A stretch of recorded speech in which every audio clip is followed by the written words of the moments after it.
پہلے آپ نے کیا بزنس کیا تھا یا جی ایف ایس کی بنانے کا خیال کب آیا آپ کو؟ چھوٹی چھوٹی بلڈنگ ہم ڈیفینس میں بناتے تھے 100 اور 200 گز کی جی ایف ایس کے نام سے، اور وہیں سے الحمدللہ یہاں آج آپ کے سامنے جو لوگ بیٹی کی شادی کے لیے گھر کا سامان بیچنے والا ملک ریاض حسین آج پاکستان کا امیر ترین بندہ کیسے بنا؟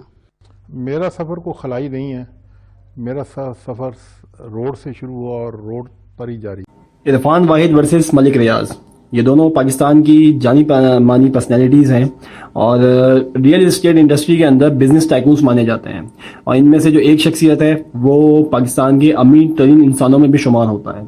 ان کا سفر کہاں سے شروع ہوا، ان لوگوں کی پروگریس کیا ہے، اور آج پاکستان میں ان لوگوں کا کیا مقام ہے، آج کی اس ویڈیو میں ہم لوگ ڈسکس کریں۔ ویورز، سب سے پہلے تو مجھے سبسکرائب کریں، کیونکہ مجھے 5000 سبسکرائبر کا چیلنج ہے اور میرے ابھی تک 1000 سبسکرائبرز ہوئے ہیں، تو سبسکرائب کرنا نہ بھولیے گا اور اس چیلنج کے اندر مجھے سپورٹ کریں تاکہ میں ایسے اچھے کنٹینٹس بناتا رہوں۔ اس کی ایک بڑی وجہ یہ ہے کہ انڈیا کے اندر جتنے بھی ریئل اسٹیٹ کے چینلز ہیں ان کے جو سبسکرائبر ہیں وہ ملینز کے اندر ہیں، لیکن ہم پاکستان کی بات کریں تو یہاں پہ چند ایک ایسے یوٹیوبرز ہیں جن کے جو سبسکرائبر ہیں وہ لاکھوں میں ہیں۔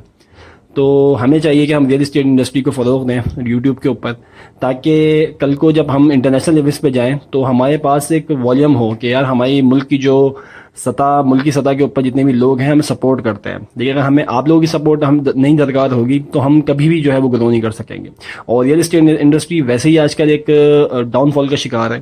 تو سپورٹ کریں تاکہ ہم لوگ گرو کریں، ہم لوگ گرو کریں گے تو پاکستان گرو کرے گا۔ آج کی اس ویڈیو میں ایک چھوٹی سی مائنڈ ہیلتھ ایکٹیویٹی بھی ہے جو میں اپنی پہلی ویڈیوز میں بھی آپ لوگوں کو دیتا رہتا ہوں۔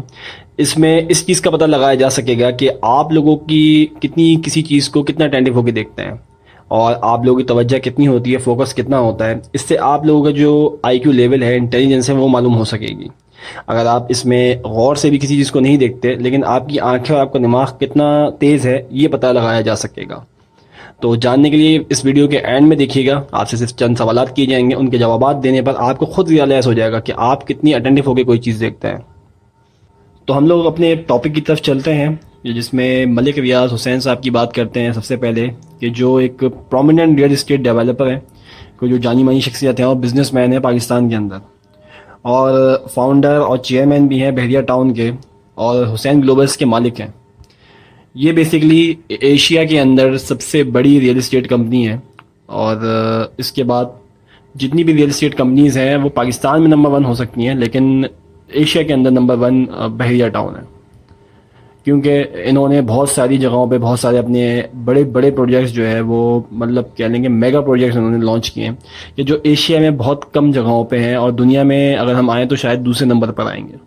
ملک ریاض نے اپنی زندگی کا آغاز بہت ہی نارمل طریقے سے کیا تھا، جس طرح اسکرین کے اس طرف آپ بیٹھ کے ویڈیو دیکھ رہے ہیں اور میں اس طرف یہاں پہ بول رہا ہوں، تو ہم دونوں میں صرف ایک چیز کی سملیرٹی ہے کہ ہم لوگ عام انسان ہیں۔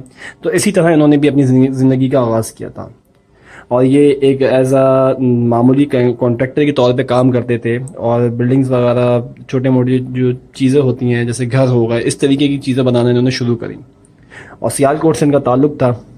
اور اگر ہم ان کی ایجوکیشن کی بات کریں تو وہ بہت ہی زیادہ کم تھی، اگر ہم ڈاکومنٹیشن کے اندر بھی جائیں تو ان کی ایجوکیشن بہت زیادہ کم ہے، لیکن ملک کی سطح کے اوپر انہوں نے دنیا میں اس پاکستان کو ریپرزینٹ کیا ہے as a real estate tycoon.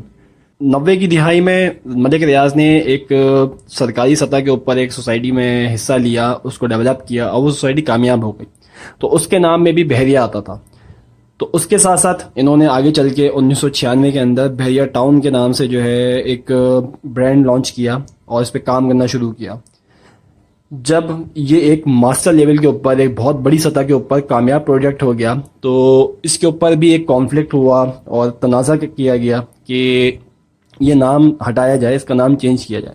اس پہ کیس بھی ہوا ملک ریاض کے اوپر، لیکن اس کے بعد انہوں نے یہ کیس جیت لیا، اور آج پاکستان کے اندر جہاں جہاں بحریہ ٹاؤن اویلیبل ہیں، جن شہروں کے اندر بڑے بڑے شہروں کے اندر، وہ آج بھی بحریہ کے نام سے ہی جانے جاتے ہیں، لیکن ان کی جو کمپنی ہے اس کمپنی کا نام ہے حسین گلوبلز۔ وہیں ہم اگر عرفان واحد کی بات کریں تو عرفان واحد بیسکلی ابھی انہوں نے کچھ عرصے پہلے ہی مقبولیت حاصل کری ہے، اور ان کے جتنے بھی پروجیکٹس ہیں وہ کامیاب ہوئے، اور ان کی جو کمپنی کا نام تھا وہ GFS بلڈرز اینڈ ڈیولپرز ہے۔ اور اس کے علاوہ انہوں نے بھی بحریہ ٹاؤن کی طرح ہی ملٹیپل شہر کے اندر، مختلف شہروں کے اندر جو ہے اپنی کارکردگی دکھانا شروع کری. جیسے کہ اگر ہم کراچی کی بات کرتے ہیں تو کراچی کے اندر نارتھ ٹاؤن، اس کے 4 فیزز ہیں، 7 ونڈر سٹی ہے. اس کے علاوہ ملٹیپل پروجیکٹس پہ یہ کام کر رہے ہیں. اور 7 ونڈر سٹی پشاور، اسلام آباد، ملتان میں بھی بہت سارے پروجیکٹس ہیں. اور اگر ہم لوگ بات کریں کہ عرفان واحد اور ملک ریاض کی، تو ان دونوں میں ایک چیز سیم ہے کہ دونوں ریئل اسٹیٹ بزنس ٹائکون ہیں. لیکن ان دونوں میں جو لیولز ہیں، ان دونوں لیولز میں اگر ہم بحریہ ٹاؤن کی بات کریں، بحریہ ٹاؤن ایک ڈیولپڈ سوسائٹی ہے. کسی بھی آپ شہر میں چلے جائیں وہاں پہ کام ہو چکا ہے، لوگوں نے ایک رہائش اختیار کرنا شروع کر دی ہے. لیکن ہم جی ایف ایس کے پروجیکٹس میں آئیں تو جی ایف ایس کے پروجیکٹس کی مارکیٹنگ بہت اچھی ہے، اگریسو مارکیٹنگ ہے، جس کی وجہ سے لوگ اس کی طرف اٹریکٹ ہوتے ہیں، اس میں انویسٹمنٹ کرتے ہیں، وہ کامیابی کی طرف جا رہی ہے. لیکن جی ایف ایس ابھی بھی اپنے سفر میں ہے.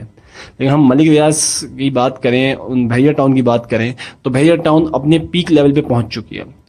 جی ایف ایس جو ہے وہ پاکستان کی نمبر 1 برانڈ ہے ریئل اسٹیٹ کے اندر، لیکن جو بحریہ ٹاؤن ہے وہ ایشیا میں نمبر 1 ریئل اسٹیٹ کمپنی ہے. ان دونوں میں یہی فرق ہے. اگر ہم عرفان واحد کی بھی بایوگرافی کی بات کرتے ہیں اس کے پیچھے، تو عرفان واحد بھی ایک نارمل کانٹریکٹر کے طور پہ ہی انہوں نے کام شروع کیا تھا. ڈیفینس کے اندر انہوں نے خود اپنے ایک انٹرویو میں بتایا کہ ڈیفینس کے اندر میں 100-200 گز کی بلڈنگز بنا کے جو ہے اس کے فلیٹس بیچا کرتا تھا. اس کے بعد میں نے پھر کام کرنا شروع کیا، پھر اس طرف میں آیا تو اللہ تعالیٰ نے ان کا ہاتھ پکڑا اور اس میں انہوں نے کامیابی حاصل کری.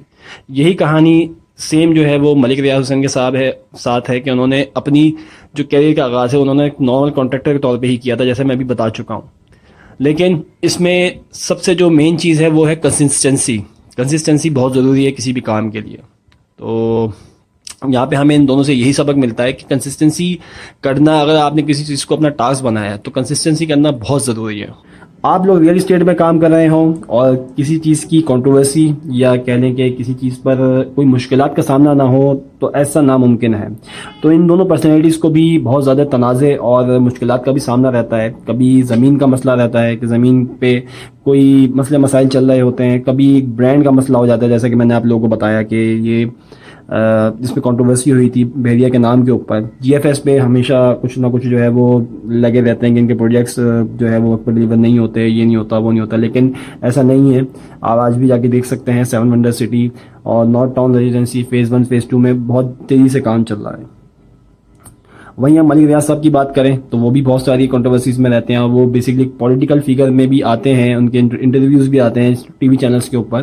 تو اس میں بھی بہت ساری جگہوں پہ کوئی نہ کوئی جو ہے وہ پوائنٹ نکل کے آ جاتا ہے جو کنٹروورسی کا شکار ہو جاتا ہے. بزنس کرنا پاکستان کے اندر تھوڑا مشکل کام ہے، اور اگر آپ بزنس ماس لیول پہ کر رہے ہوں، بڑے لیول پہ کر رہے ہوں، تو اس میں آپ کو مزید مشکلات کا سامنا کرنا پڑتا ہے. یہی ایک دفعہ ملک ریاض نے اپنے انٹرویو میں بتایا تھا کہ میں اس کا آپ کو کلپ دکھاؤں.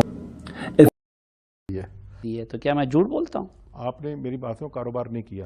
آپ نے آ کے ٹی وی پر گھنٹہ پروگرام کیا اور 10-15 لاکھ روپیہ جیو سے لے کے گھر چلے گئے. آپ مجھے 10-15 لاکھ سے کوئی کاروبار کر کے بتائیں نا، ایک کریانے کی دکان کر کے بتائیں، اور 6 مہینے بعد میں پوچھوں گا آپ سے. اگر آپ نے کہا کہ جی رشوت بھی نہیں ہوتی اور میں جھوٹ بھی نہیں بولتا. اچھا چلے جی. تعلق ہے پریویس بیک گراؤنڈ وہ بزنس کمیونٹی سے ہی ہے، کیونکہ ان کی جو کاسٹ ہے وہ میمن ہے، اور میمن آپ لوگ جانتے ہیں کہ بزنس میں بہت زیادہ شارپ ہوتے ہیں اور بزنس میں کامیاب ترین لوگ ہوتے ہیں.